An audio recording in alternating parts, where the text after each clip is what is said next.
The other aspect which I think has really helped, and this is much later in life, has been the writing of a diary.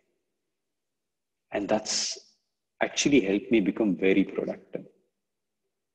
I would get up early in the morning and I would keep writing slots every 1 hour, what I need to do in the next day. And the next day I'm writing slots and saying, this is what I've done in the day.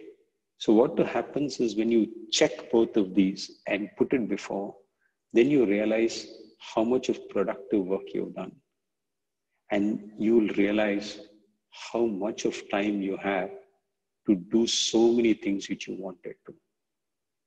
Because with our phones, with our gadgets, we actually are busy doing nothing.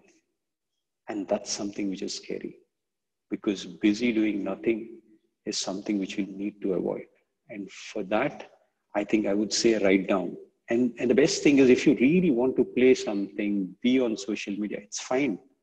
Allocate an hour for it. And you'll be surprised that clearly that hour is not so much, not so difficult to find out in a day. But just allocate that time. But don't keep spending 10 minutes, 10 minutes, 10 minutes. Because one YouTube video goes to the next and the next. One game goes to the next, and one chat keeps on forever. So I think we need to demarcate those times. And the earlier in life we're able to get it, the better we become. So I do it for every hour, but I know somebody who does it for every 30 minutes. And for me, I know of some of them who do it every 5 minutes. Some of the most productive people are able to manage their time so well. And these are people who actually give time. For this 1 hour I'll spend with my wife, this 1 hour I'll spend with my kids, this 1 hour I'll do for relaxation. Actually, you have so much time. So I would say, if you're not in a habit of writing a diary, just write down a diary in the night, what you need to do for it in the day, and then write another diary of what you've done in the day. And after a few days, just correlate both of them. And that would be very, very important. And in sport for us, if you're an athlete, and if you need to do something, we say the first thing should be the most important thing. If you need to learn a certain skill, we would say the first thing should be the most important thing of the day. And I believe that's very, very important. So when you're writing things, also ensure that the most important things get a priority in the beginning of the day. And that's something which so athletes, the most successful of them, and if Kevin take two names, say Saina and Sindhu, both of them strangely have this wonderful habit that if you give them a training which is tough and the rest of the day is easy, and give them a choice, they will always say, let me finish the tough training first. What they're afraid of, they do it first. I think that is very important. What you're uncomfortable with, do it as a first thing. If you're afraid of something, do it as immediately.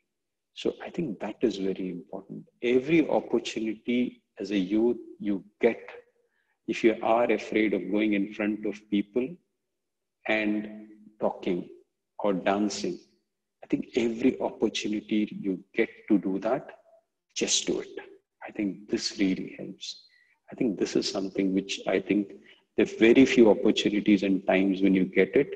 And when you get it, just break the barrier, because these are very important things. Another aspect for me, which would be very important, is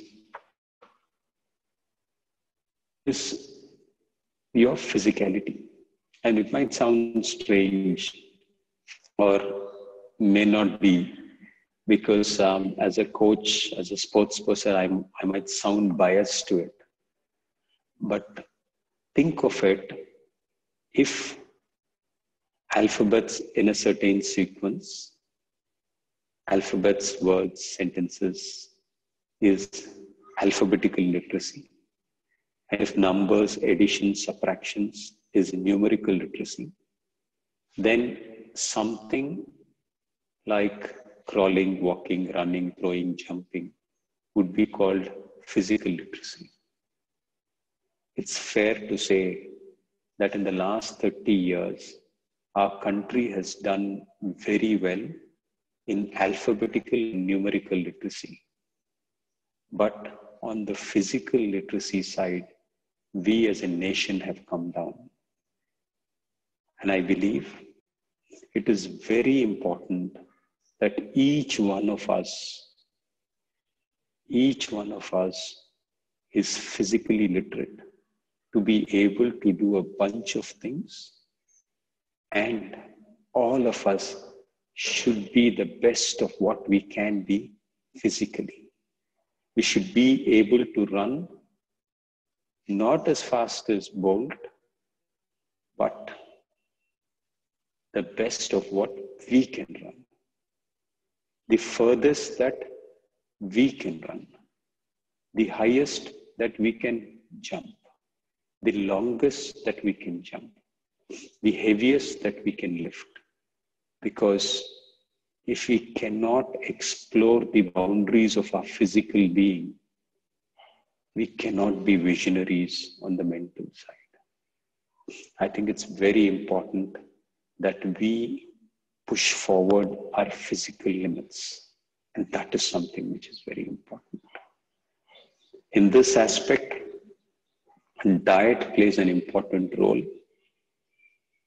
And a lot of things I have realized much later in life about diet.